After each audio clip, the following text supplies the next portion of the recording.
látọ̀dọ̀ wọ́n gbé ọ̀rọ̀ àwọn méjèèjì wá ní kì í ṣe wọ́n sọ tahdidan èmi fún ara mi ọ̀fara máwọn tí wọ́n sọ pé ó bẹ̀rẹ̀ ní Baghdad èyí sí fara mọ́ tẹ́yìn náà sọ pé àwọn àdọ́dọ̀ sẹ́yìn náà rí àwọn àtàsọ́wọ́fù lọ́dọ̀ ànẹ́bì gẹ́gẹ́ ni àwọn àtàsọ́wọ́fù lọ́dọ̀ ànẹ́bì gẹ́gẹ́ ni torí ló ṣe tasọ́wọ́fù ní thalithu Islam àǹtá àbúdá al-Qayyim ọlọ́pọ̀ ṣayín lẹ́sàn rẹ̀ bákan náà tó ń kí ní pé ẹkù ìdìdí àti muhawala àti taqarub bayna al-madahib al-islamiyya wal-islah ọlọ́run kí ó gbàdúrà èyí tí ẹ fi ṣe àjílẹ̀ ọ̀rọ̀ yín tí ẹ sì ti síwájú yìí mo appreciate ẹ̀ nítorí wípé nínú àwọn àlùfáà wa ní Islam tí àwọn gbàgbọ́ dáadáa fil madhhab sunni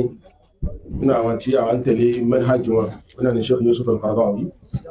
tí àwọn náà gbìyànjú púpọ̀ nínú àwọn tó ṣe islah muhawalatu taqarrubi bayna sunni wa shi'i kọ́dà tó tún jẹ́ kí ọ̀pọ̀lọpọ̀ àwọn afá sunni ní òun ní ọ̀tá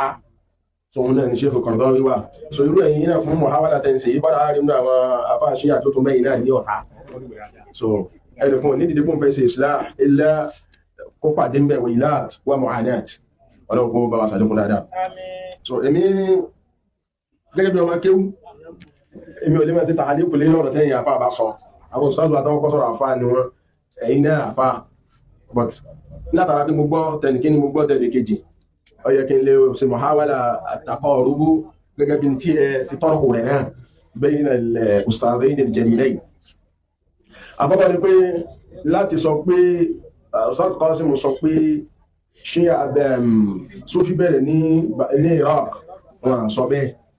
èmi ọ̀gbọ́ yí bẹ́ẹ̀ wọ́n gbé ọ̀rọ̀ àwọn àlùfáà wá ní bẹ̀rẹ̀ wọ́n sọ̀rọ̀ àwọn àlùfáà tí wọ́n sọ fún wa pé jùsúrù tasawufi ó wá látọ̀dọ̀ Ànábì gangan wọ́n sì gbé ọ̀rọ̀ àwọn tó sọ fún wa pé ó wá látọ̀dọ̀ wọ́n gbé ọ̀rọ̀ àwọn méjèèjì wá ní kì í ṣe wọ́n sọ tahdidan èmi fún ara mi ọ̀fara máwọn tí wọ́n sọ pé ó bẹ̀rẹ̀ ní Baghdad èyí sí fara mọ́ tẹ́yìn náà sọ pé àwọn àdọ́dọ̀ sẹ́yìn náà rí àwọn àtàsọ́wọ́fù lọ́dọ̀ Ànábì gangan ni àwọn àtàsọ́wọ́fù lọ́dọ̀ Ànábì gangan ni torí ló ṣe tasawufu ní thalithu Islam an ta'buda Allaha ka'annaka tarahu fa in lam takun tarahu fa innahu yaraka tí gbogbo àwọn sàhábà yẹn gbogbo wọn gẹ́bí tẹ́yìn náà sọ́nsìn gbogbo wọn Ànábì ní tọ́tọ́ka sí tí wọ́n ń ṣe tasawufu wọn ti tààrífù rẹ̀ fún wa bilmana suluk bilmana adkar tazkiya àwọn kan bẹ́ẹ̀ àwọn tàbí jẹ́ pé suluk lànàbí wà já àwọn sí ẹnìkan lọ́wọ́ bá Ànábì ló ní ayò amalin afdal Ànábì ní silatul arham àbí sùnú ìwà nùní àwọn mẹ́fẹ́ tó sọ fún pé ìkọ́mọ̀ bí rùwàdé ìwà nùní ẹni mẹ́fẹ́ tánàbí sọ fún pé ìkọ́mọ̀ tó salati fi awwal waqtiha ìwà nùní ìbádà nùní gbogbo àwọn kíní iná ẹ̀dẹ̀ ló gbọdọ̀ kójọ tàbí sọ parí ètí wọ́n ń pè ní àtàsọ̀wò fẹ́ẹ̀nìyàn ọ̀rọ̀ pé wọ́n pín ìmà wọ́n pín Islam ò pín ìṣẹ́yọ̀ kẹ́lẹ̀ ni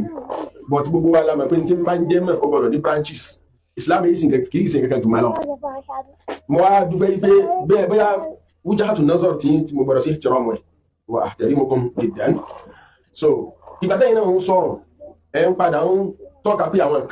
nǹkan báyìí ifun hatta fi ṣíyá madhahibu bẹ́ẹ̀ tí ń jẹ́ wújáàtù nazar darajatu imam bẹ́ẹ̀ ṣíyọ́rọ̀ ṣíyá náà nísìn ẹgbà lójú àgbà pé ẹ̀yìn gbà pé àgbà bí ahlil bayt faqat ẹgbà bẹ́ẹ̀ but kò túmọ̀ sí pé tá a bá sọ pé hadha huwa martabatul islam ni martabatul iman ni martabatul ihsan ni kì í ṣe ń tẹ́gbà ní tí wọ́n sọ náà nìyẹn kì í ṣe pé wọ́n sọ wípé tí wọ́n sọ̀rọ̀ nípa maratib martabatul islam martabatul iman martabatul ihsan so yíyan ọ̀sẹ̀ pé wọ́n pín islam wọ́n sọ jawhar islam tá nàbí gàgà sọ Jibril ló wá béèrè pé mal islam Ànábì sọ mal iman Ànábì sọ mal ihsan Ànábì sọ so tá bá ń sọ̀rọ̀ nínú mazhabu kọ̀ọ̀kan ló ní mazhabu akọ̀dí rẹ̀ àti sunni àti ṣáyìn a ní mazhabu akọ̀dí a ní mazhabu fiqhiyya nínú ṣíyà wa yìí náà tó ń tó jẹ́ pé ahlul bayti ọ̀dọ̀ wọn nìkan lẹ́yìn ṣíyà ti ń gba ẹ̀wọ̀n rẹ̀ sí mo mọ̀ ibi sẹ́yìn pé hatta al-gulat ana musallam èmi wà ní tí wọ́n sọ̀rọ̀ wípé kò sí mazhabu kan tí ó sí gulat ìwé fún ìní kéèyàn sọ pé ọ̀dọ̀ ṣíyà nìkan gulat ń bẹ ọ̀dọ̀ fún nẹ̀dẹ̀ kò síbi tí ó sí gulat àwọn aláṣẹ́jù ṣùgbọ́n látún bẹnu sí tẹ́yìn ọ̀fara mọ́ ọ̀tẹ́ gbogbo tẹ́yìn ń wí yìí lọ́dọ̀ tí wọ́n kàfàrà yìí gan àmọ́ pàdánù nìsà so báwọn kẹsẹ̀ kàfàrà wà nínú súnẹ̀ ni wọ́n kàfàrà yìí náà nínú ṣíyà àwọn èèyàn náà mọ́bídáwẹ̀sẹ̀ kan àwọn náà láwọn gbé lọ́wọ́ ìgbẹ̀ẹ̀sìn ni bí nísbà àwọn èèyàn sẹ́yìn ó ti pín àbí òpin ó ti pín wọ̀kẹ̀dá ní kanáàrò so kì í ṣe bá splash ẹ̀sìn dọ̀rúrí mẹ̀sìn láti ṣàlàyé ẹ̀ kó yé àbí ká ya gbogbo nǹkan ní ọ̀tọ̀ọ̀tọ̀ so inú fa ìyẹn ìyẹn lẹ́yìn kan tó bá túmọ̀